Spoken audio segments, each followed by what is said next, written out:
How you doing, guys? It's Rob here from Giltown with a monthly update of what's gone on here for the last couple of weeks. I'm just sat here in the Jeep at the minute. The cows are in the paddock behind me. It's misting out, can't really see it in the video there, but there is a bit of rain falling. We've had quite a bit of rain over the last 24 hours and we're delighted to see every bit of it.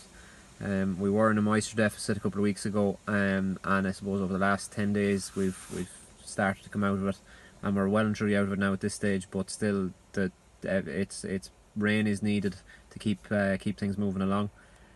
10 days ago we went out with a bag of nitrogen.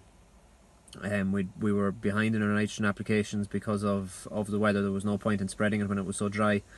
So growth did suffer from both nitrogen and moisture.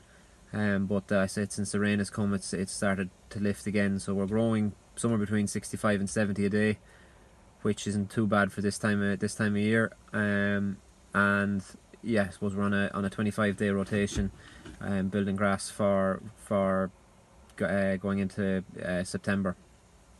The cows are milking very well at the minute. They've again, since the rain has come, the rain has brought a lot of benefits. The milk has lifted. We were feeding a small bit of silage just to hold a 21-day round.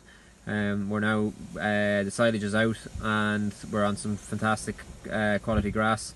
So milk has lifted back to about 1.53, and it seems to be rising again. They look very well this morning in the parlour, so we're hopeful that it'll continue.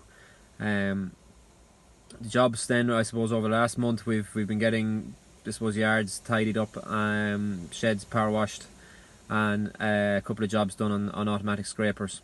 We've had there was a couple of problems with the electric box, so that they've all been fixed. We still have a couple of cubicles just to fix before cows go in, and I suppose, look, it's early yet, but at the same time it's an easy time of year to get that sort of work done, so we want to get that wrapped up in the next couple of weeks. We'll also scan all the cows and decide kind of what we'll do with the empties. Hopefully we won't have many, and hopefully our 6-week rate will be very good. There's not much being seen bulling over the last couple of weeks, but it's very difficult to tell until you actually go ahead and scan them. So yeah, we'll have a couple of decisions to make when we do that. It'll probably be, I suppose, 2 weeks from now when we'll scan, do a whole herd scan and find what's empty. So yeah, I suppose I'll talk to you probably after I've done that and let you know how that goes.